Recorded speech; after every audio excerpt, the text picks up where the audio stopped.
T20 world cup లో final కా బాప్ అనేటువంటి రీతిలో ఇండియా పాకిస్తాన్ జట్ల మధ్య మ్యాచ్ జరగబోతోంది. న్యూయార్క్ వేదికగా ఈ రెండు జట్లు కూడా ఢీకొట్టబోతున్నాయి. ఫ్యాన్స్ ఎంతో ఈగర్ గా ఎక్సైటింగ్ గా వెయిట్ చేస్తున్నటువంటి ఈ సూపర్ సండే మ్యాచ్ గురించి మరిన్ని విషయాలను ప్రముఖ స్పోర్ట్స్ జర్నలిస్ట్ వెంకటేష్ గారు ఉన్నారు. సార్తో మాట్లాడి మరిన్ని విషయాలు తెలుసుకుందాం. సార్, ఇండియా పాకిస్తాన్ అంటేనే ఎంతో థ్రిల్లింగ్ ఉంటుంది, ఎమోషన్స్ ఉంటాయి. సో నిజంగా ఈ మ్యాచ్ ఎలా జరగబోతుంది సార్? చాలా రోజుల తర్వాత రెండు జట్లు ఢీకొట్టబోతున్నాయి. థ్రిల్లింగ్ గా ఉంటుంది, ఎమోషన్స్ ఉంటాయి. ఒక ఎమోషన్ ఉంటుంది, టెన్షన్. ఓకే. ప్రతి వాళ్ళకి టెన్షన్ పడతారు ఫ్యాన్స్.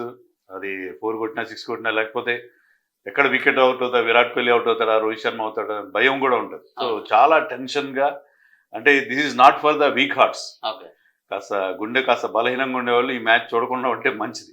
మామూలుగా కిందకి అడ్వైజరీ పెడతారు కదా, పొగ తాగుట నేరం, అలాగే ఈ మ్యాచ్ చూచుట నేరము అని పెట్టాలి. ఎవరికైనా కాస్త బలహీనమైన గుండె జబ్బులు ఉన్నాయి. అంత టెన్షన్ ఫీల్డ్ మ్యాచ్ ఉంటుంది. ఎప్పటిలాగా ఇండియా పాకిస్తాన్ మ్యాచ్ ఏ లెవెల్లో ఆడినా ఎక్కడ ఆడినా ఆ టెన్షన్ ఉంటుంది. అది మోర్ దెన్ ఏ మ్యాచ్. ఖచ్చితంగా అది జస్ట్ ఒక మ్యాచ్ గా మనం భావించడం లేదు. It is much more than A cricket match. అంటే ఈ రెండు జట్ల మ్యాచ్ అంటేనే ముఖ్యంగా బౌలర్ల నుంచి భారత బ్యాట్స్మెన్ ఎప్పుడు ప్రతిసారి కూడా కొంతమేర ఇబ్బందులు ఎదుర్కొంటూ ఉంటారు. నిజంగా ఈసారి కూడా పాకిస్తాన్ బౌలర్ల నుంచి అటాక్ తప్పదంటారా సార్? డెఫినెట్ గా Pakistan bowling is always strong. ఈసారి ఇంకా స్ట్రాంగ్ అయింది. ఎందుకంటే మహమ్మద్ ఆమిర్ చాలా కాలంగా పాకిస్తాన్ జట్టుకు దూరంగా ఉన్నాడు. అతను మళ్ళీ జట్టులో చేరాడు. అతను గతంలో కూడా మన మీద చాలా మంచి రికార్డు ఉంది. అతనికి షాహిన్ షా అఫ్రీది ఇద్దరు కూడా లెఫ్ట్ ఆర్మ్ పేసర్స్ ఆడడంలో మన బ్యాట్స్మెన్ అంటే ప్రపంచ బ్యాట్స్మెన్ అందరూ ఇబ్బంది పడతారు. సో వాళ్ళిద్దరు జోడీ ప్లస్ నసీం షా అనే ఒక యంగ్స్టర్ ఉన్నాడు, హరీష్ రౌఫ్ మరొక చాలా experienced bowler in this format. So నలుగురు టాప్ క్లాస్ ఫాస్ట్ బౌలర్స్ వాళ్ళకు ఉన్నారు. అండ్ వాళ్ళ నుంచి ఎప్పుడు ఆ డేంజర్ ఉంటూనే ఉంటుంది. బట్ మనకి ఆ బ్యాటింగ్ రిసోర్సెస్ కూడా ఉన్నాయి. Virat Kohli is having a wonderful record against Pakistan and T20 world కప్స్లో. అతను యావరేజ్ కనుక మనం చూస్తే 300 యావరేజ్ ఉంది విరాట్ కోహ్లీకి T20 వరల్డ్ కప్స్లో అగేన్స్ట్ పాకిస్తాన్. ఒక్కసారి 5 మ్యాచ్లో ఆడితే ఒక్కసారి మాత్రం అతను అవుట్ అయ్యాడు. సో ప్రతిసారి నాట్అవుట్ చేశాడు. 4 50s ఉన్నాయి. అద్భుతమైన రికార్డు ఉంది. So Virat Kohli last time మనకి ఎలా గెలిపించాడో కూడా మనకు తెలుసు. లాస్ట్ టైం T20 వరల్డ్ కప్లో 2022లో ఈ రెండు జట్లు తలపడినప్పుడు విరాట్ కోహ్లీ 82 నాట్అవుట్. అది వన్ ఆఫ్ ది ఏంటి probably the best T20 innings in the world అని చెప్తారు. సో విరాట్ కోహ్లీ మన మెయిన్ పర్సన్. రోహిత్ శర్మ కూడా మంచి ఫామ్లో ఉన్నాడు. మన మిడిల్ ఆర్డర్లో మనం చూస్తే రిషబ్ పంత్ కానీ, సూర్యకుమార్ యాదవ్ కానీ, వీళ్ళందరూ కూడా చాలా ఇంపార్టెంట్ ప్లేయర్స్, మంచి ఫామ్లో ఉన్న ప్లేయర్స్. సో వాళ్ళ బౌలింగ్ స్ట్రాంగ్గా ఉన్నప్పటికీ వాళ్ళ బౌలింగ్కి ధీటుగా ఎదుర్కోగల బ్యాటింగ్ ఫైర్ పవర్ కూడా మన దగ్గర ఖచ్చితంగా ఉంది. అంటే ఈ మధ్యగా మన ఇండియా బౌలింగ్ గురించి మాట్లాడుకుంటే బుమ్రా కూడా చాలా ఫామ్లో ఉన్నాడు, అద్భుతంగా బౌలింగ్ చేస్తున్నాడు. సో బుమ్రా నుంచి పాకిస్తాన్ వాళ్ళకి ఎలాంటి సవాళ్ళు ఉండేటువంటి అవకాశం ఉంటుంది? చాలా పెద్ద సవాల్ ఉంటుంది. బుమ్రా మనం చూసాం ఇటీవల IPL జరిగినప్పుడు. IPL అన్ని కూడా బ్యాటింగ్ పిచ్చెస్ ఉన్నాయి. ఆ బ్యాటింగ్ పిచ్చెస్ పైనే బుమ్రా బ్రహ్మాండమైన బౌలింగ్ ప్రదర్శన చూసాం మనం. బ్యాటింగ్ పిచ్చెస్ మీద కూడా అతను అద్భుతంగా రాణించాడు. ఇక్కడ చూస్తే ఏంటంటే బౌలింగ్ అనుకూలంగా ఉండే పిచ్చెస్ ఉన్నాయి. దాని మీద బుమ్రా ఇంకా డబుల్ డేంజర్ అవుతాడు. సో మనకి గెలిపించి పెట్టగల మనకి తురుపు ముక్క ఎక్స్ ఫ్యాక్టర్ ఎవరంటే ఖచ్చితంగా జస్ప్రీత్ బుమ్రా. ఓకే. అంటే ఇప్పుడు మన టీమిండియా జట్టులో ఎవరైనా ఉన్నారు చూసుకుంటే అందరూ కూడా ఫుల్ ఫామ్ లో ఉన్నారు. సో తుది జట్టు అనేది చాలా కీలకంగా మారబోతుంది. సో ఎవరిని తీసుకునేటువంటి అవకాశాలు ఎక్కువగా ఉన్నాయి సార్ తుది జట్టు? మెయిన్గా మనకి చహల్ ఆడే అవకాశాలు తక్కువగా కనిపిస్తున్నాయి. అలాగే మనకు బ్యాటింగ్ లెందన్ చేసుకోవడానికి అక్షర్ పటేల్ ఆడిస్తున్న కుల్దీప్ యాదవ్ని కూడా పక్కన పెడతాం. రిస్ట్ స్పిన్నర్స్ ఇద్దరిని మనం పక్కన పెట్టే పరిస్థితి మనకు కనిపిస్తుంది. కానీ తప్పనిసరి పరిస్థితి ఏమో, ఎందుకంటే ఇద్దరు లెఫ్ట్ ఆర్మ్ స్పిన్నర్స్తో వెళ్తే మనకి అది పాకిస్తాన్ టీంలో కూడా ఎక్కువ లెఫ్ట్ హ్యాండర్స్ లేరు కాబట్టి అది మంచి స్ట్రాటజీ అవుతుంది. ఇప్పుడైతే అక్షర్ పటేల్, జడేజా ఇద్దరు ఆడతారో టీంలో మీకు నెంబర్ 8 దాకా బ్యాటింగ్ వచ్చే అవకాశం. లేకపోతే ఏంటంటే మీరు కుల్దీప్ యాదవ్ను చహల్ను ఆడిస్తే మీకు ఒక బ్యాటింగ్ స్లాట్ ఒకటి మీకు తగ్గిపోతుంది. మీకు టెయిల్ లాంగ్ అయిపోతుంది, 4 టెయిల్ ఎండర్స్ అయిపోతుంది. అలా కాకుండా if you are playing all 3 all rounders, Hardik Pandya, Akshar Patel and Jadeja, దానివల్ల మీకు బ్యాటింగ్ బాగా లెంత్ అయ్యే అవకాశం ఉంటుంది. ఓకే. అంటే ఇప్పుడు ఫస్ట్ మ్యాచ్లో చూసుకుంటే కోహ్లీ కానీ మన రోహిత్ శర్మ ఫస్ట్ ఓపెనర్లుగా వచ్చారు. సో ఇప్పుడు కూడా పాకిస్తాన్ మీద అదే స్ట్రాటజీ ఉంటుందంట? డెఫినెట్గా అదే స్ట్రాటజీ ఉంటుంది. ఎందుకంటే వాళ్ళిద్దరూ బాగా ఆడుతున్నారు. విరాట్ కోహ్లీ మంచి ఫామ్లో ఉన్నాడు. ఫస్ట్ మ్యాచ్ ఫెయిల్ అయినప్పటికీ సో వాళ్ళిద్దరి కాంబినేషన్తోనే వెళ్తారు. లెఫ్ట్ రైట్ కాంబినేషన్ ఉంటే బాగుంటుంది. కానీ ఏంటంటే నెంబర్ 3లో మరి రిషబ్ పంత్ ఆడే పరిస్థితి కనిపిస్తుంది కాబట్టి ఐ థింక్ అదే కాంబినేషన్తో మనం వెళ్ళే అవకాశం నాకు కనిపిస్తుంది. అయితే ఒకటి నాకేమి అనిపిస్తుందంటే ఇద్దరు మంచి లెఫ్ట్ ఆర్మ్ పేసర్స్ ఉన్నారు అక్కడ. ఓకే. షాహిన్ అఫ్రీది కానీ మహమ్మద్ అమీర్ కానీ వాళ్ళకి అగెయిన్స్ట్గా ఒక లెఫ్ట్ హ్యాండ్ బ్యాట్స్మెన్ ఉంటే వాళ్ళ లైన్ అండ్ లెంత్ డిస్టర్బ్ చేయడానికి చేసినట్టు అవుతుంది. అలా కాకుండా ఇద్దరు రైట్ హ్యాండర్స్ ఓపెన్ చేస్తే ఆ లెఫ్ట్ ఆర్మ్ పేసర్స్ బాగా రెచ్చిపోయే అవకాశం ఉంటుంది. ఒకటే లైన్ వేయాలి, వాళ్ళ లైన్ మార్చుకునే అవకాశం ఉండదు, అవసరం ఉండదు. సో అందుకని యశస్వితో ఓపెన్ చేస్తే కూడా బాగానే ఉంటుంది. కానీ లాస్ట్ మినిట్లో ఇది ఇంపార్టెంట్ మ్యాచ్లో, ప్రెషర్ మ్యాచ్లో యశస్వి అంత గొప్ప ఫామ్లో లేడు ఈ ఐపీఎల్లో. సో అతన్ని ఆడించే అవకాశాలు తక్కువ. ఐ థింక్ ఐర్లాండ్తో మ్యాచ్లో లాగానే ఈ మ్యాచ్లో కూడా రోహిత్ అండ్ కోహ్లీ ఓపెన్ చేసే అవకాశాలు కనిపిస్తున్నాయి. ఓకే. సో అయితే మెయిన్గా గత కొంతకాలంగా చూసుకుంటే ప్రతి టోర్నమెంట్కి కోహ్లీ పైన, రోహిత్ శర్మ పైన ఇదే మీకు చివరి టోర్నమెంట్, ఇదే వరల్డ్ కప్ మీకు చివరిది అనేటువంటి ఒక చర్చ జరుగుతుంది. ఆ చర్చ నేపథ్యంలో వాళ్ళపైన ఉన్న ప్రెషర్ ఉంటుందా సార్? అదే ఇంపార్టెంట్ పాకిస్తాన్ మ్యాచ్ కూడా కావడంతో ప్రెషర్ వాళ్ళిద్దరికి కొత్త ఏం కాదు. ఎందుకంటే వాళ్ళు ఎన్నో డక్కమ్మకిలు తిన్న ఎన్నో మ్యాచెస్ ఆడారు. వరల్డ్ కప్స్ ఆడడం కూడా ఇద్దరికి కొత్త ఏం కాదు. రోహిత్ శర్మ అయితే ఇప్పటివరకు జరిగిన అన్ని T20 వరల్డ్ కప్స్లో 8 వరల్డ్ కప్స్లో ఆడాడు. సో వాళ్ళకి ప్రెషర్ కొత్త ఏం కాదు. మీరు అన్నట్టుగా ఉంటుంది ఖచ్చితంగా. ఏ మ్యాచ్లో అయినా ఎలాంటి ప్లేయర్ కానీ ప్రెషర్ ఉంటుంది. పర్టికులర్లీ 1.4 బిలియన్ పీపుల్ వాళ్ళందరూ ఎక్స్పెక్టేషన్స్ మీద ఉంటాయి కాబట్టి. కానీ వాళ్ళిద్దరు చాలా పట్టుదలగా ఉన్నారు. బహుశా ఇదే వాళ్ళకి ఆఖరి వరల్డ్ కప్ అయ్యే అవకాశం ఉంది. ఎందుకంటే 2 ఏళ్ల తర్వాత వీళ్ళ పరిస్థితి ఏంటో మనకు తెలియదు. అందుకని ఇద్దరి మీద మంచి డిటర్మినేషన్తో ఉంటారు వాళ్ళు. ఖచ్చితంగా ఈసారి కప్ కొట్టాలి. ఎందుకంటే ఒక టీంలో ఒక ఇంపార్టెంట్ మెంబర్స్గా వాళ్ళు గెలవలేదు. ఇద్దరు చెరొక వరల్డ్ కప్ గెలిచారు, కానీ టీంలో ఇంపార్టెంట్ మెంబర్స్గా, లీడర్స్గా, కెప్టెన్స్గా వాళ్ళు గెలిచిన సందర్భం లేదు. కాబట్టి ఈసారి ఇద్దరు చాలా పట్టుదలగా ఉంటారు. సో కప్ గెలవడానికి ఇద్దరు కూడా గట్టి ప్రయత్నం చేసే అవకాశం.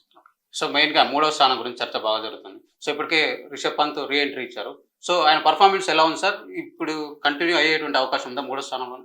రిషబ్ పంత్ రీ ఎంట్రీ అద్భుతంగా ఉంది. ఐపీఎల్లో చూసాం మనం. ఐపీఎల్లోనే కాకుండా మనం ఇక్కడ చూస్తే ప్రాక్టీస్ మ్యాచ్లో ఒక 50 చేశాడు.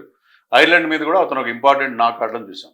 ఒక లెఫ్ట్ హ్యాండర్ నెంబర్ 3లో రావడం మనకి చాలా చాలా యూస్ఫుల్. ఓపెనర్స్ ఇద్దరు రైట్ హ్యాండర్స్ ఉన్న లెఫ్ట్ రైట్ కాంబినేషన్ మనకి నెంబర్ 3 నుంచి మెయింటైన్ అవుతుంది. కాబట్టి రిషబ్ పంత్ నెంబర్ 3 ఆడించడం చాలా మంచి డెసిషన్. అతను కూడా ఆ ప్లేస్ని చాలా చక్కగా ఆ ప్లేస్లో అడ్జస్ట్ అయ్యాడు.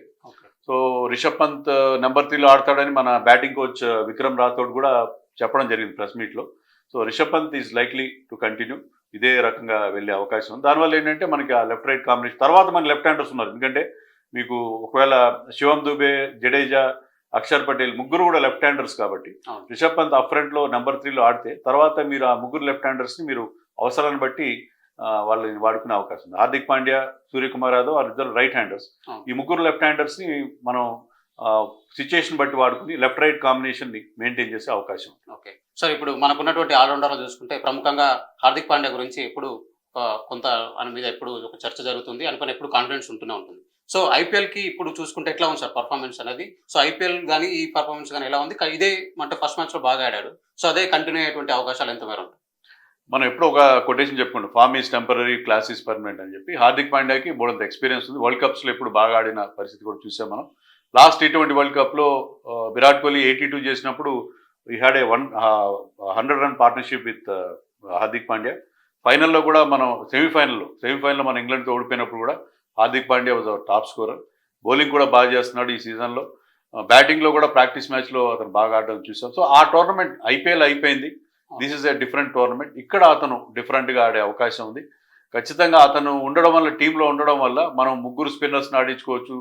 మనకి బౌలర్ని ఆప్షన్స్ ఉంటాయి. ఒక టీంకి ఒక స్పెషల్ బ్యాలెన్స్ ఇస్తారు. As the only seam bowling allrounder ఉన్న టీం. సో అతని ఫామ్ చాలా క్రూషియల్. ఫామ్ అండ్ ఫిట్నెస్ కనుక హార్దిక్ పాండ్యా మెయింటైన్ చేయగలిగితే మనకి అతను ఎంత బాగా పర్ఫామ్ చేస్తాడని కాకుండా అతని టీంలో ఉండడం వల్ల వచ్చే బ్యాలెన్స్ వల్ల ఇండియాకి చాలా ఆప్షన్స్ ఉంటాయి. ఓకే. సో అంటే ఇప్పుడు ఫైనల్ అంటే వరల్డ్ కప్లో ప్లేస్ దొరకడం చాలా కష్టం. సో జైస్వాల్కు బాగా ఎంట్రీ దొరికింది. సో నిజంగా అతను బెంచ్కే పరిమితమైనటువంటి అవకాశం ఉంటుందా? తుది జట్లో ఏదైనా మ్యాచ్లో ఆడేటువంటి అవకాశం ఉంటుందా? ఆడించవచ్చు. దాంట్లో అది ఆప్షన్ ఎప్పుడు ఉంటుంది. ఎందుకంటే మీరు రోహిత్, విరాట్తో ఓపెన్ చేసి ఇక్కడ ఏంటంటే పిచెస్ చాలా ట్రికీగా ఉన్నాయి. స్టార్టింగ్లోనే న్యూ బాల్కి వాళ్ళిద్దరు అవుట్ అయితే టీం అంతా కూడా ప్రెషర్లో వచ్చే అవకాశం ఉంది. So Yashasvi Jaiswal being left hander, అతను కనుక ఓపెనర్గా పంపించి రోహిత్ తనకు అలవాటైన ప్లేస్లో విరాట్ కోహ్లీ కనుక ఆడితే అది కూడా ఒక పాసిబిలిటీ ఉంటుంది. ఇప్పుడు వీళ్ళిద్దరు ఓపెనర్గా రావడానికి కారణం ఏంటంటే శివం దుబేని మనం 11లో అకామిడేట్ చేసుకోవడం కోసం చేస్తున్నాం. కానీ శివం దుబే ఫామ్ కొద్దిగా మనకి డౌట్ఫుల్గా ఉంది. ఐపీఎల్ చివరిలో కానీ లేకపోతే రీసెంట్గా ఆడిన మ్యాచ్లో కానీ అతను అంత గొప్పగా పర్ఫామ్ చేయలేదు.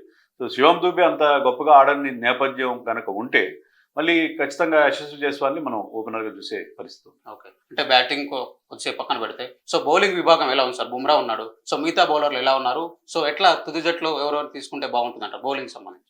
బౌలింగ్లో మనకి స్ట్రైక్ బౌలర్ కానీ నెంబర్ 1 బౌలర్ కానీ బుమ్రానే. బుమ్రా మనకే కాదు అసలు వరల్డ్ కప్లోనే ఆడుతున్న బౌలర్స్ అందరిలో నెంబర్ 1 బౌలర్ అని చెప్పొచ్చు మనం. అవును. కానీ మిగతా బౌలింగ్ మనకు అంత కాన్ఫిడెన్స్ ఇవ్వట్లేదు. But Kuldeep Yadav is in good form, very good form.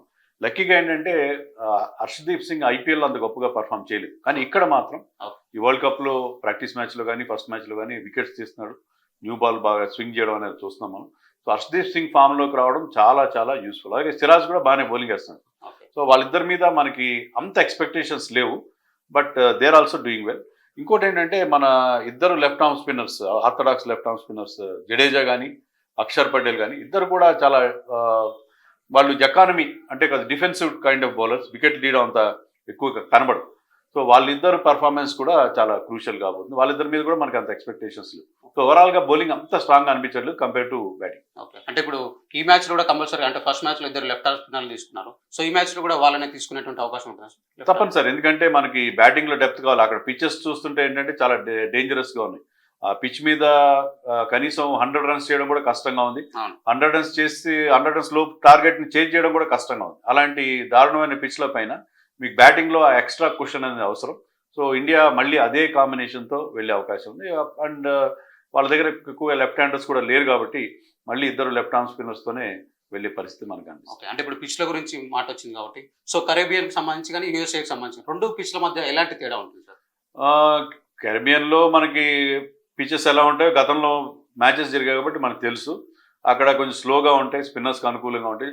More or less మన ఇండియాలో పిచెస్ మాదిరిగానే ఉంటాయి. కానీ యూఎస్ఏలో ఏంటంటే కొత్తగా తయారు చేస్తున్న డ్రాప్ ఇన్ పిచెస్ తీసుకొచ్చారు. ముఖ్యంగా న్యూయార్క్లో మనం 3 మ్యాచ్లు ఆడుతున్నాం, ఒక మ్యాచ్ ఆల్రెడీ ఆడాం. అక్కడ ఏంటంటే ఆస్ట్రేలియాలో పిచ్ తయారు చేసి దాన్ని తీసుకొచ్చి ఇక్కడ గ్రౌండ్లో అమర్చారు. ఆ పిచ్ చాలా డేంజరస్గా ఉంది, దెబ్బలు కూడా తగులుతున్నాయి, బౌన్స్ చాలా అన్ఈవెన్గా ఉంది. రోహిత్ శర్మ, రిషబ్ పంత్ లాంటి వాళ్ళకి దెబ్బలు తగలడం కూడా చూసాం. సో చాలా ఇబ్బందికరమైన పిచ్ అక్కడ ఉంది. ఐసీసీ కూడా అంగీకరించారు పిచ్ సరిగ్గా లేదని చెప్పి. సో అలాంటి సబ్ స్టాండర్డ్ పిచ్ పైన ఎనీథింగ్ కెన్ హ్యాపెన్. సో ఆ పిచ్ పైన అక్కడ పర్టికులర్లీ యూఎస్ఏలో పిచెస్ కానీ గ్రౌండ్ అవుట్ ఫీల్డ్ కూడా మీరు చూస్తే బాల్ చాలా స్లోగా వెళ్తుంది. మామూలుగా మన ఇండియాలో ఒకసారి మీరు బాల్ కొడితే ఏంటంటే బౌండరీకి దూసుకెళ్తారు, ఇక్కడ చాలా స్లోగా ఉంది అవుట్ ఫీల్డ్. సో అక్కడ కండిషన్స్ అంత బ్యాటింగ్కి అనుకూలంగా లేవు. సో కాబట్టి పెద్ద ఛాలెంజ్ మన బ్యాట్స్మెన్ కానీ మనం ఏ టీమ్ బ్యాట్స్మెన్ కైనా ఇక్కడ పిచెస్ మాత్రం యూఎస్ఏలో పిచెస్ మాత్రం ఛాలెంజింగ్గా ఉంటాయి. ఓకే. అంటే ఇక పాకిస్తాన్ సైడ్ చూసుకుంటే ఇప్పటికీ ఒక మ్యాచ్ ఓడిపోయారు యూఎస్ఏ చేతిలో. సో నిజంగా పాకిస్తాన్ జట్టు ఎట్లా ఉంది సార్ మీ ఉద్దేశంలో? పాకిస్తాన్ జట్టు బాగానే ఉంది, కానీ వాళ్ళు ఏంటంటే ఒకరోజు చాలా దారుణంగా ఆడతారు, మరొక రోజు వాళ్ళు అద్భుతంగా ఆడే పరిస్థితి ఉంటుంది. సో చాలా అన్ప్రెడిక్టబుల్ టీం. సో యూఎస్ఏ టీంతో ఓడిపోయారు కదా అని చెప్పి మన వాళ్ళని తక్కువగా అంచనా వేస్తే చాలా పెద్ద ప్రమాదం. ఎందుకంటే వాళ్ళు ఇదే టీం మళ్ళీ మన మీద బ్రహ్మాండమైన పర్ఫార్మెన్స్ ఇచ్చే అవకాశం ఉంది. ముఖ్యంగా మనం కూడా చూస్తాం ఏంటంటే వాళ్ళు వేరే టీమ్స్తో ఆడినప్పుడు ఒక రకంగా ఆడతారు, ఇండియాతో ఆడినప్పుడు వాళ్ళకి ఏదో పూనకం వచ్చినట్టుగా ఆడతారు. చాలా స్పెషల్ వాళ్ళ బెస్ట్ గేమ్ని వాళ్ళు తీసుకొస్తారు బయటికి. సో పాకిస్తాన్ ఎప్పుడు కూడా తక్కువగా అంచనా వేయడానికి. లాస్ట్ టైం కూడా మనం విరాట్ కోహ్లీ బ్రిలియన్స్ వల్ల ఆ మ్యాచ్ గెలిచాం, లేకపోతే ఆ మ్యాచ్లో కూడా మనం ఖచ్చితంగా 90% ఆఫ్ ది మ్యాచ్ మనం ఓడిపోతున్నాం అన్న పరిస్థితి మనకు అనిపించింది. అంతకుముందు 2021లో కూడా మనం ఓడిపోయాం. వన్డే వరల్డ్ కప్లో మనకి అన్బీటన్ రికార్డు ఉంది పాకిస్తాన్ మీద, కానీ T20 వరల్డ్ కప్లో మనం గతంలో కూడా ఒకసారి వీళ్ళ చేతిలో ఓడిపోయిన పరిస్థితి ఉంది. అవును. అంటే ఇప్పుడు బాబర్ గతంలో మంచి విజయాలు అందించారు పాకిస్తాన్, మళ్ళీ ఇప్పుడు కెప్టెన్ అయ్యారు. సో ఎట్లా ఉండబోతుంది సార్? అంటే ఆయన వచ్చిన తర్వాత ఎలాంటి చేంజెస్ కనిపిస్తున్నాయి సార్ పాకిస్తాన్ జట్లో? నా దృష్టిలో any captain is as good as team బట్టే ఉంటుంది. బాబర్ మంచి లీడర్, బాగా లీడ్ చేస్తారు, కానీ టీంలో కొంచెం ఇబ్బందులు ఉన్నట్టుగా ఉన్నాయి. ఎందుకంటే షాహిన్ షా అఫ్రీదీని ఇంతకుముందు క్యాప్టెన్ చేసి మళ్ళీ అతన్ని ఒక సిరీస్ తర్వాత తీసేశారు. అతను కూడా అన్హ్యాపీగా ఉన్నట్టుగా మనకి వార్తలు వస్తున్నాయి. సో బాబర్కి ఆ ఛాలెంజ్ ఎప్పుడు ఉంటుంది. ఈ టీం ముఖ్యంగా వాళ్ళ బ్యాటింగ్ అంత గొప్పగా లేదు. సో ఈ బ్యాటింగ్ యూనిట్ చాలా ఇన్ఎక్స్పీరియన్స్ కూడా కనిపిస్తుంది. సో ఈ బ్యాటింగ్ యూనిట్తో ఎలా వెళ్ళాలి, అలాగే బౌలర్స్ని ఎలా యూటిలైజ్ చేసుకోవాలి, మ్యాక్సిమం ఇండియాతో ప్రెషర్ని ఎలా హ్యాండిల్ చేయాలి, సో చాలా పెద్ద టాస్క్ ఉంది బాబర్ పైన. ఓకే. అంటే ఇప్పుడు ఈ దాయాదుల మ్యాచ్లో మనం ఇంతసేపు మాట్లాడుకున్నాం బౌలింగ్ బ్యాటింగ్ కోసం. సో మెయిన్గా కీ ప్లేయర్స్ ఎవరు సార్? స్టార్ ప్లేయర్స్ ఎవరు పర్ఫామ్ చేస్తే ఆ జట్టు ఈజీగా గెలిచేటువంటి అవకాశం? ఇండియా టీం నుంచి విరాట్ కోహ్లీ అండ్ జస్ప్రీత్ బుమ్రా ఇద్దరి మీద ఆధారపడుతుంది. అలాగే సూర్యకుమార్ యాదవ్ వరల్డ్ కప్స్లో బాగా ఆడుతూ అన్ని చోట్ల పాకిస్తాన్ మీద ఆడిన ప్రతి మ్యాచ్లో అతను ఫెయిల్ అవడం అనేది చూసాం. సో సూర్యకుమార్ కూడా ప్రూవ్ చేసుకోవాలి, పాకిస్తాన్ మీద కూడా ఆ ప్రెషర్ సిచ్యుయేషన్లో కూడా నేను పర్ఫామ్ చేయగలనని చెప్పి అతను ప్రూవ్ చేసుకోవాలి. సో అది ఒక ఛాలెంజ్ అతనికి ఉంది. అలాగే రిషబ్ పంత్ కూడా రీఎంట్రీ చాలా అద్భుతంగా 1.5 year ఆల్మోస్ట్ అతనికి సెకండ్ లైఫ్ లాంటి పునర్జన్మ లాంటి పీరియడ్ ఇది. సో చాలా బాగా కంబ్యాక్ అయ్యాడు, ఫిట్గా కనిపిస్తున్నాడు, తర్వాత కీపింగ్ బాగా చేస్తున్నాడు, బ్యాటింగ్ బాగా చేస్తున్నాడు.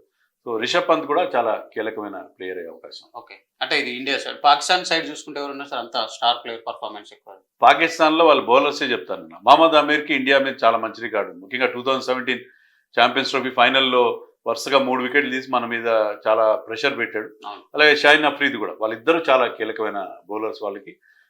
మనం వాళ్ళ మీద దృష్టి పెడితే నసీం షా అండ్ హరీష్ రావు కూడా వాళ్ళ బౌలర్స్ చాలా కీలకం. అలాగే బాబర్ కూడా, బాబర్కి ఇండియా మీద పెద్ద గొప్ప రికార్డు లేదు, but Babar is a class player, world class player. So అతన్ని కూడా చాలా ఇంపార్టెంట్ ప్లేయర్ అవుతారు. అతనే కాదు, ఇప్పుడు కొంతమంది కొత్త ప్లేయర్స్ ఎమర్జ్ కూడా అవుతారు.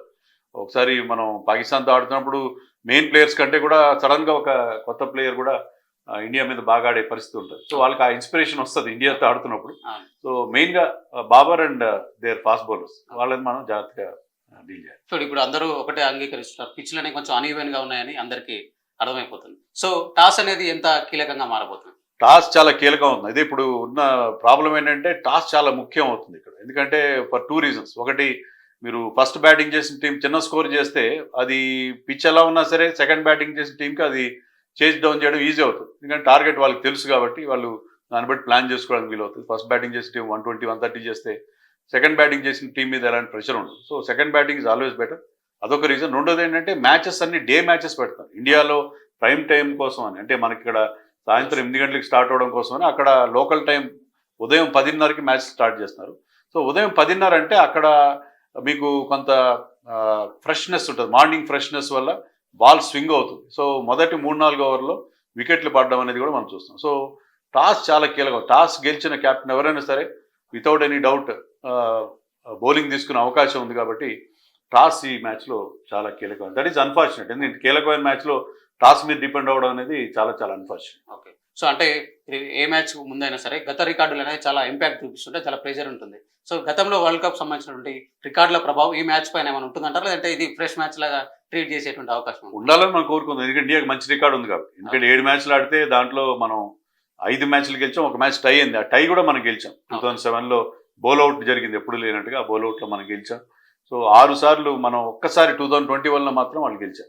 సో అది ఆ ప్రభావం ఉంటే అది మన టీంకి ఆ కాన్ఫిడెన్స్ ఇస్తుంది. అన్నీ కూడా ఒకసారి మ్యాచ్లోకి వెళ్ళే బరిలోకి దిగేంత వరకే ఇవన్నీ ఆ ఫీలింగ్స్ ఉంటాయి. ఒక్కసారి వెళ్ళిన తర్వాత మ్యాచ్లో you have to face the bowler, అంతే కదా. అంటే ఈ మ్యాచ్ కూడా చూసుకున్నట్లయితే నిజంగా టై అంటే బాగా థ్రిల్లింగ్గా జరిగేటువంటి అవకాశం ఇప్పటికే గతంలో, అంటే ఈ సీజన్లో చూసుకుంటే 2 మ్యాచ్లు సూపర్ ఓవర్ వరకు కూడా వెళ్ళాయి. సో అలాంటి అవకాశాలు ఏమైనా ఉన్నాయి సార్? థ్రిల్లింగ్గా జరుగుతుందా లేదా అనేది పిచ్ మీద డిపెండ్ అవుతుంది. ఎందుకంటే పిచ్ విషయంలో చాలా జాగ్రత్తలు తీసుకుంటున్నారని మనకు వార్తలు వస్తున్నాయి. పిచ్ కనుక నార్మల్ పిచ్ ఉంటే థ్రిల్లింగ్ మ్యాచ్ వచ్చే అవకాశం. అలా కాకుండా ఒక టీం 80-90 రన్స్ చేస్తే ఆల్అౌట్ అయితే మీకు మ్యాచ్ థ్రిల్లింగ్గా ఉండే అవకాశాలు చాలా తక్కువ. అంటే ఆ మ్యాచ్ కూడా సెకండ్ టీం కూడా వికెట్స్ కోల్పోవచ్చు, కానీ ఎప్పుడైతే ఫస్ట్ టీం చాలా చిన్న స్కోర్ చేస్తుందో మీకు సెకండ్ బ్యాటింగ్ చేసే టీంకి అడ్వాంటేజ్ ఉంటుంది. సో పిచ్ కనుక నార్మల్గా ఉంటే మీరు అన్నట్టుగా థ్రిల్లర్ వచ్చే అవకాశం ఉంది. మనం మెల్బోర్న్లో అదే చూసాం. మెల్బోర్న్లో విరాట్ కోహ్లీ లాస్ట్ 2 ఓవర్స్లో బిగ్ షాట్స్ కొట్టగలిగాడంటే పిచ్ చివరి వరకు కూడా అదే రకంగా ఉండడం వల్ల అది సాధ్యమైంది. సో అలాంటి ఒక మంచి ట్రూ బ్యాటింగ్ పిచ్ అలా ట్రూ స్పోర్టింగ్ పిచ్ ఉంటే బ్యాట్స్మెన్కి బౌలర్కి అనుకూలించే పిచ్ ఉంటే బాగుంటుంది. అలా కాకుండా బ్యాటింగ్ అనుకూలించిన కష్టమే, బౌలింగ్ అనుకూలించిన కష్టమే. సో పిచెస్ విషయంలో అంటే అమెరికాలో టోర్నమెంట్ జరపాలి, అక్కడ గేమ్ను ప్రమోట్ చేయాలని అనుకున్నారు, కానీ తగిన ఏర్పాట్లు చేయలేదు ఐసీసీ కానీ అక్కడ లోకల్ అసోసియేషన్స్ కానీ అని మనకు అనిపిస్తుంది. ఓకే, అంటే ఇప్పటివరకు ఈ వరల్డ్ కప్లో పెద్ద టీంల మధ్య మ్యాచ్ జరగలేదు, ఇదే ఫస్ట్ పెద్ద టీంల మధ్య మ్యాచ్ అనుకోవచ్చు. సో దీంట్లో అయినా కనీసం ఫ్యాన్స్ ఎక్కువగా భారీ స్కోర్ ఎక్స్పెక్ట్ చేస్తున్నారు. నిజంగా అది పిచ్ పైన ఆధారపడి ఉంటుందా, లేదంటే ఒక్కొక్కసారి పర్ఫార్మెన్స్ మీద ఆధారపడి? ఫ్యాన్స్ భారీ స్కోర్ ఎక్స్పెక్ట్ చేయడం కాకుండా ఫ్యాన్స్ వస్తారా? ఎందుకంటే ఐర్లాండ్తో జరిగిన మ్యాచ్కి సరిగ్గా క్రౌడ్ రాలేదు. అసలు ఇండియా ఆడుతున్న మ్యాచ్కి, వరల్డ్ కప్ మ్యాచ్కి ఇంత తక్కువ క్రౌడ్ రావడం కూడా ఎక్కడ చూడలేదు. ఎందుకంటే రేట్లు కూడా చాలా ఎక్కువ ఉన్నారు. ముందు ఫ్యాన్స్ రావాలి. ఫ్యాన్స్ ఇండియా పాకిస్తాన్ మ్యాచ్కి అయితే చాలా పెద్ద డినామినేషన్ టికెట్లు పెట్టారని మనకు వార్తలు వస్తున్నాయి. సో టికెట్స్ అన్ని సోల్డ్ అవుట్ అయినాయి, వస్తారు. ఫ్యాన్స్ ఎక్స్పెక్టేషన్స్ తగినట్టు ఇప్పుడు క్రికెట్ మ్యాచ్ అనేది స్క్రిప్ట్ ప్రకారం జరగదు. So we have to see ఎంతవరకు మనం అనుకున్న థ్రిల్లర్ దొరుకుతుందో లేదో అని చెప్పి. సో ఇండియా పాకిస్తాన్ మ్యాచ్లో థ్రిల్లింగ్గా జరిగిన ఇంటెన్సిటీ ఉంటుంది, చాలా ఇంటెన్స్గా ఉంటుంది. ప్రతి ప్లేయర్ తన 100%, 200% తన ప్రాణాలని పణంగా పెట్టినట్టుగా ఆడతారు. అదైతే ఖచ్చితంగా మనం ఎక్స్పెక్ట్ చేయొచ్చు. అంటే చాలా మంది ఇప్పటికీ వరల్డ్ కప్ స్టార్ట్ అయ్యి దాదాపు 1 వీక్ అయిపోయింది సార్. సో చాలా మంది ఏమి ఎక్స్‌పెక్ట్ చేస్తున్నారంటే ఇప్పటివరకు కూడా ఇంకా వరల్డ్ కప్‌కి బజ్ రాలేదు అని చాలా మంది ఫీల్ అవుతున్నారు సోషల్ మీడియా కానీ, బయట కానీ. సో ఈ మ్యాచ్‌తోనైనా నిజంగా వరల్డ్ కప్‌కు బజ్ వచ్చేటువంటి అవకాశం ఎంత మేర ఉంది? బజ్ రాకపోవడానికి ఒక కారణం ఏంటంటే ఎప్పుడు లేనట్టుగా 20 టీమ్స్ పార్టిసిపేట్ చేస్తుంది. దాంట్లో కొన్ని టీమ్స్ పేర్లు కూడా మీకు తెలియదు. వాళ్ళు ఒక్క ప్లేయర్ కూడా మీరు ఐడెంటిఫై చేయలేరు. ఉగాండా, పాపువా న్యూగిని, ఒమాన్ లాంటి ప్లేయర్ చాలా చిన్న చిన్న జట్లు అంటే గేమ్ని గ్లోబలైజ్ చేయాల్సే ఉద్దేశంతో ఈ గ్రూప్ స్టేజ్లో మీకు 4 గ్రూపుల్లో చిన్న టీమ్స్ చాలా కనిపిస్తుంది. సో దాంట్లో ఏంటంటే కొంచెం డైల్యూట్ అయింది టోర్నమెంట్. కానీ ఒక్కసారి సూపర్ ఎయిట్కి వెళ్ళిన తర్వాత మీకు ఫిల్టర్ అవుతారు. ఓన్లీ టాప్ టీమ్స్ మాత్రమే సూపర్ ఎయిట్కి వస్తాయి. అక్కడి నుంచి మీకు సినీరం మారుతుంది. మనం అనుకున్నట్టు ఆటోమేటిక్గా మనం తెలియకుండానే ఆ జోష్ అనేది, ఆ బజ్ అనేది క్రియేట్ అయ్యే అవకాశం ఉంటుంది. Right sir. Thank you. So ఇది ఓవరాల్‌గా చూసుకున్నట్లయితే ఇండియా పాకిస్తాన్ మ్యాచ్ అంటేనే ఎప్పటికప్పటికి ఫ్రెష్ లాగా ఉంటుంది. సో గత రికార్డుల ప్రభావం ఉన్నా లేకున్నా కూడా సో ప్రతిసారి కూడా ఎక్సైటింగ్‌గానే జరిగేటువంటి అవకాశాలు ఎక్కువగా ఉంటూ ఉంటాయి. ఈసారి కూడా అలాంటి మ్యాచే జరగొచ్చనేటువంటి అభిప్రాయాన్ని వెంకటేష్ గారు అయితే వ్యక్తం చేస్తున్నారు. ఇక పాకిస్తాన్‌కి సంబంధించినట్టు చూసినట్లయితే బౌలింగ్ అటాక్ ఎంతో బాగా బలంగా ఉంది. ఇక ఇండియాకి సంబంధించినటువంటి చూసుకున్నట్లయితే బ్యాటింగ్ అటాక్ ఎంతో స్ట్రాంగ్‌గా ఉన్నటువంటి నేపథ్యంలో బ్యాట్ బాల్ మధ్య భీకరమైనటువంటి పోరు జరిగేటువంటి అవకాశాలు చాలా స్పష్టంగా కనిపిస్తున్నాయి. వీడియో జర్నలిస్ట్ ఫణితో శ్రవణ్, ఏబీఎన్ ఆంధ్రజ్యోతి, హైదరాబాద్.